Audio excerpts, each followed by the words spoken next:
What's up, guys? I'm Chris, I'm Sean. and this is the Whiskey Noobs. So, this stuff's delicious. This stuff is hand-picked and specifically blended to give you a certain flavor profile, right? Our bottles are not. No. So our bottles are us just taking, and Sean's is kind of willy-nilly about it. Mine's 2-ounce pours. But either way, it's kind of luck of the draw. Whatever we have on the shelf, whatever we're drinking. And we're not experts on blending whiskey. For all we know, these whiskeys we're mixing together don't blend that well. But I will tell you, every time I've had my Infinity bottle, I've said it's one of the best whiskeys on my shelf. When I tried it, and I remember the first time and only time I've tried it was about 2:30 in the morning. But it was So it doesn't count. You know, well, but it's after many other. At that point, all the whiskeys are the best whiskeys you've ever had. But I do remember it being very interesting and had a great flavor profile. So yeah, I'll just say that. Oh man, it smells good. I'll tell you, it smells like a bourbon though. Well, you started with these bourbons to put in there. Yeah, it's pretty bourbon heavy. I would say that here lately it's been more Irish and rye, but I don't think that outplays. Oh, did you short yourself? I think I shorted myself, but you know, if I give myself more, that's okay too. Ooh, man, that smells good. It does smell very bourbon. Oh, it's certainly bourbon. Yeah, I mean, I'm getting wood and. But there's a vanilla on the nose on that one. That is like a dark vanilla though, like a really heavy vanilla. Like a vanilla bean. Yeah. Yeah. Almost like a cake. It is cakey. Mm-hmm. Yeah. Like a bakery. Like a what? A bakery. Oh, you said a berry, and I'm like, No. what kind of berry are you talking about? Bakery. Bakery. Yeah. Oh, it does smell delicious. It does. All right, here we go for it.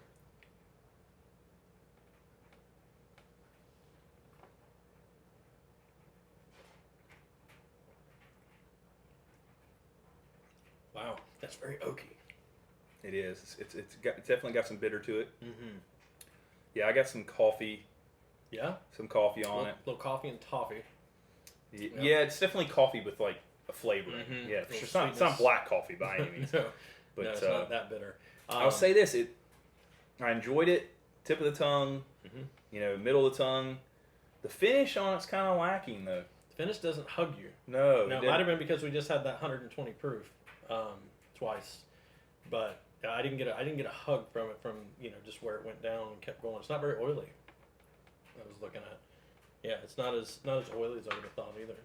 For as much Heaven Hill and Knob Creek is in this bottle, I don't taste any peanuts. I don't get any peanuts That or roasted surprises peanuts that from guy. it. Yeah, I don't even. Maybe if I smell it hard. enough, Maybe it's. I mean, the last. Let's see.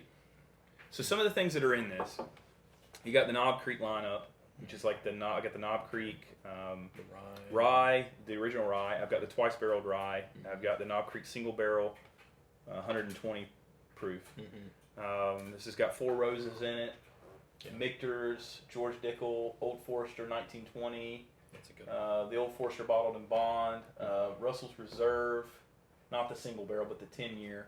Yeah. Jefferson's Ocean, Cash Strength, Buffalo Trace. I'm trying to think if there's some things Does it have up that there. Russell's rye that I gave you? Russell's Rye is in here.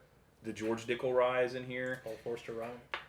Old Forester Rye is in here. Quite the lineup. I would say that more recently, it's definitely been more Irish and more rye. So it's been a Green Spot, Redbreast. But everything I'm Tears. hearing, there's only one of those I think that are above 110 proof. The rest of them are right around 100. That you're.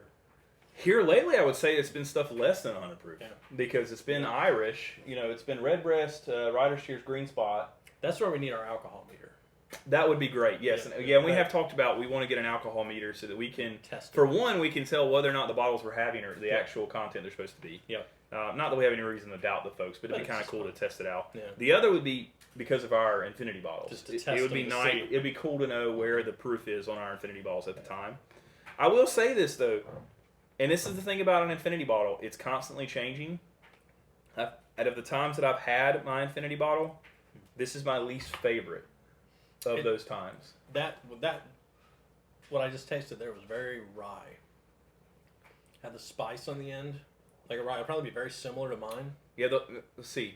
So outside the Irishes, it would be Old Forster rye, George Dickel rye. Mm-hmm. Those are the last 5 to go into this. Mm-hmm. And I would say the bottle was probably, down to here when I added those in. So it's definitely Irish and rye right now. Mm-hmm. Yeah, And the finish profile notes. reminds me of an Irish. I don't think Irish doesn't stick with you the way a bourbon does. No, it's lighter. And for sure. so and that's the thing, folks. Like, your Infinity bottle is going to change. Mm-hmm. It's going to change. And so right now, it's not my favorite. Sometimes it's my favorite bottle on my shelf. Yeah. Right now, when you compare it against the professional stuff, my bottle's not hanging in there. I mean, if you pour that for me when I come over, I'm not going to be upset. Oh, That's good. no, I'd be happy. Don't get me wrong. Yeah. It's good. Yeah. It is certainly good. But here lately, we've been drinking some high-proof, oily, pretty spectacular stuff. Yeah, it's been sticking And with me. some bold stuff. And this just isn't in that category right now. Mhm. It will be interesting, though, to add in some of the stuff that I've gotten here recently. Yeah. So add in the scotches to this. Yeah, and that'll really change. Add in that Russell's single barrel. The That you, tenure. yep. Yep. And that'd be kind of fun. Maybe the early times. Jack Daniel's single barrel even. The Jack Daniel's single barrel. So it could be interesting. I mean, Yeah. that's the cool thing. I got some room in here. So I need to add some stuff to it. Absolutely. It's not bad, though. It's good stuff. Yeah. Great. All right. So we've had my Infinity bottle. We have. We've had the Professional's Infinity bottle. Yes. And this stuff's pretty delicious. That is very My nice. bottle's not at its best right now. I liked it, but Chris is not happy exactly with It's the direction good. it's It's gone. just, it's been better. Yeah, yeah, And, it was. It's been better. And that's okay because it's going to change. It'll get better. Yeah. Sorry. So you've got 2 to try. I do. I Which, have hey, the rye and the bourbon. I'm all for more whiskey. All right. So which one are we going to start with? Let's start with the rye Okay. because I think that'll follow pretty well with that. So it'll chase pretty well to the rye as we've been Yeah. getting now. These Yeah, two. I do. And we can finish up with the bourbons. So, ooh, let's get a very caramel I just want note. to say how manly your. It's not easy to pour though. That's the Sean, problem. and that's without the top. Yeah, the top's like. All right, someone breaks in your house, folks, and you need to knock them out. There you go. Grab Sean's Infinity bottle. Yeah. And that was one of my standards for buying a decanter. I'm just gonna say because I've been to a lot of different antique places and stuff, and you pick some up and they just feel so thin and light. I was like, I need something that has some girth, like you gotta make sure that it just My has wife's weight making to it. awful faces She behind is. the camera. She is, and I appreciate those. Now, we'll say that I have heard there are some downsides to a decanter, and I'm not sure whether or not there's any actual science. I love Sean's pours. I'm not sure if there's any actual science in it, but I have heard that because they don't form a completely tight seal, that they do lose alcohol. They evaporate. I've heard that. So here's what I read, and I'll tell you why. So as long as you don't let it sit too long. Well, I was getting ready to say that, Yeah, I feel like you drink your whiskey I do. fast enough that I we do. don't I have to drink worry and about refill like we kind of talked Yeah. about, and that was the whole thing with it when I thought about it. Was I was like, okay, is it going to be a good enough seal? It is. I mean, it is a blown glass Tapered, seal, and yeah. it pretty good. And this one I actually turned upside down over the sink, and just only a tiny bit came out after about 15 seconds. Okay. So it's a pretty tight seal. I have not done it with this one. But everything I've read says that as long as you don't let it sit for like a year or two, Yeah. you're fine. And see, that's something else I've heard about whiskey is that sunlight is not great for it, which makes perfect sense. But on the other side of this camera is a giant bay window. I mean, you could drive a car through it. It's huge. And for the most part, we keep that open. And so I would say they get a lot of direct sunlight, but they're certainly getting more sunlight than they would in, say, a locked liquor cabinet. Yeah. Where they're, but the thing I really kind of focus in on is that my collection, I don't have a collection, I have a selection. I've said that before. You go through it. And my bottles, like they say, you can open them up and they're good for like 6 months to a year, depending on conditions, right? My bottles don't last 6 months. I don't So- think you've got it. No, I don't have anything up there that's over 6 months. Nothing on my shelf. We would have killed it. If we And I kind of have a rule that when I'm drinking whiskey, I start with the older stuff. I might have a pour of something newer, But for the most part, when I'm drinking, on a night, I'm having more than one pour. I'm going to start with something that's older, maybe something that's running toward the end of the bottle. Yeah. So Clean it out. I get it. I understand the whole concept behind it. If I had a collection of whiskey that I didn't plan on drinking, I'd hide it away in a dark closet. But I think it's going to be fine. And it's kind of the same way with the decanters, leaking air, alcohol evaporating. You're drinking it fast enough. You're adding new to it. I just don't really necessarily see it being a problem. Yeah, if it's sitting, I think that would be the only problem. So this is my rye bottle. Has a lot of local ryes, Broad Branch Distillery, Doc Porter's out of Charlotte. It's got Old Forester rye. It's got Woodford Reserve double rye. I think is what those are, rye. The nose is hot on it. It is. It smells higher proof. Yeah, and it's got Angel's Envy, the rum cask rye. Oh man, that's some good stuff. Yeah, it's got that in it. It's got the E.H. Taylor Bottled and Bond rye. What else do I have in there? It's got all of the Wild Turkey lineup of rye. It's got the rare breed. Kosher. And it's got Buffalo Trace. the Buffalo Trace Kosher, which we'll probably do a tasting on that at some point in time because it's a very unique one. But yeah, so that's give or take a few. That's my lineup. Well, I mean, we know it's rye. Yeah. But the nose is certainly rye. Yeah. So it's certainly rye. In the proof, I mean, I can definitely smell it. It smells proofy. It's got some cherries on there. Yeah, I definitely get cherry. A little floral I'm getting on the nose. But, yeah, it's a little hot.